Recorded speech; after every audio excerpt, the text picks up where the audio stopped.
இந்த வீடியோவில் எப்போதும் ஒரே மாதிரி மாலை கட்டாமல் வித்தியாசமான முறையில் எருக்கம்பூக்களை வச்சு மாலை கட்டுறது எப்படிங்கிறத பற்றி பார்ப்போம். இந்த மாலை கட்டுறதுக்கு தரமான எருக்கு பூக்களை கலெக்ட் பண்ணிக்கலாம். தண்ணியில் 2 நிமிடம் ஊற வச்சுக்கலாம். ஊற வச்சு எடுத்த பூக்களில் பால் இருக்காது. பூவின் காம்புகளை கத்திரிக்கோலால் வெட்டி எடுத்துக்கலாம். பூவின் ஒரு இதழை அடர்த்து எடுத்து விட வேண்டும். எல்லா பூக்களிலும் ஒரு இதழை அகற்றி விட வேண்டும். பேப்பர் டேப் நன்றாக ஒட்டக்கூடியது, அதனால இந்த டேப்பை எடுத்துக்கலாம். இந்த முறையில் இதழ் அகற்றாத ஒரு பூவை முதலில் கோர்த்து கொள்ள வேண்டும். இது ஒரு வித்தியாசமான புதுமையான எருக்கு பூமாலை.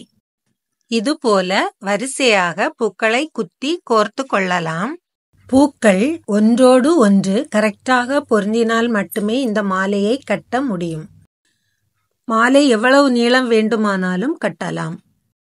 இந்த முறையில் இதழ் அகற்றிய பூக்களை வரிசையாக கோர்க்க வேண்டும். இந்த முறையில் பூவில் நூலை கரெக்டாக குத்தி எடுக்க வேண்டும். அப்போதுதான் இந்த மாலையை கரெக்டாக கட்ட முடியும். பலவிதமான பூக்களை வைத்து பலவிதமாக கட்டிய பூமாலை வீடியோக்கள் ஜெய்கா தமிழ் சேனலில் உள்ளது. பூக்களை ஒன்றோடு ஒன்று கரெக்டாக ஜாயிண்ட் பண்ணணும். கரெக்டாக ஜாயிண்ட் ஆனாதான் இந்த மாலையை அழகாக கட்ட முடியும். இந்த மாலையை கட்டி முடித்த பின் பார்ப்பதற்கு மிகவும் அழகாக இருக்கும்.